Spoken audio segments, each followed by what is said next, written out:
हेबो दुर्नीतिर पर्दाफाश जिले में होइतिबा दुर्नीति को नहीं आ चुप रहिबेनी अंचलवासी मिली जाइछे साधारण लोकों को दृढ़ आवाज साजुतिबा लोक प्रतिनिधि को मंत्री पद।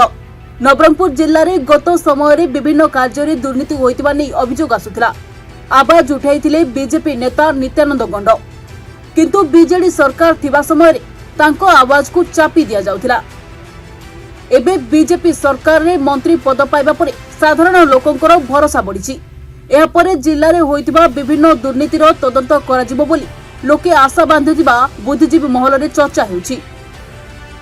जिले में 5T रे 332 विद्यालय रूपांतरित होइछि।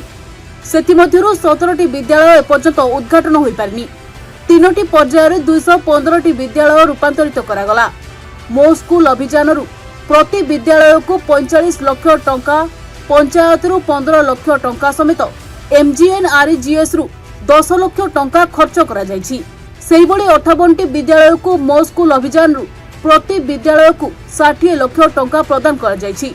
प्रदान अनुदान रो 5% विद्यालय और शैक्षिक समृद्धि पई खर्च हेउथिबा बेले अन्य टंका ब्लॉक माध्यम रे 5T रूपांतरित कार्य होइछि।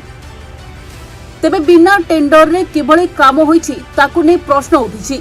अन्याय दुर्नीति विरुद्ध रे कथा उठाई मंत्री गंड एबे किभली पदक्षेप नेउछथि ताहा देखिबा बाकी रहिला। निश्चय दुर्नीति को प्रश्रय दिया हब ना सरकार रे। जो माने भी दुर्नीति कार्य करिसंती तार तदंत हब आउ निश्चय तांको प्रति कार्यानुष्ठान भी हब। सर जदि देखा जमीक आप 10 लाख रु अधिक टंकार टेंडर हबार नियम रही किंतु बिना टेंडर रे 5T काम 60 लाख 70 लाख व्यक्ति विशेष को दिया देइछे। कौन कहे निश्चय ये सब को देखा पड़ो प्रकृत में से केमिति कौन करी जदि इलीगाली किसी आमे निश्चय देखिबु ता प्रति कौन करा जाई परिबो। आमे जदि इलीगाल करिथिबे सेति जो माने दायी रही से तो कार्यानुष्ठान हेबा कथा।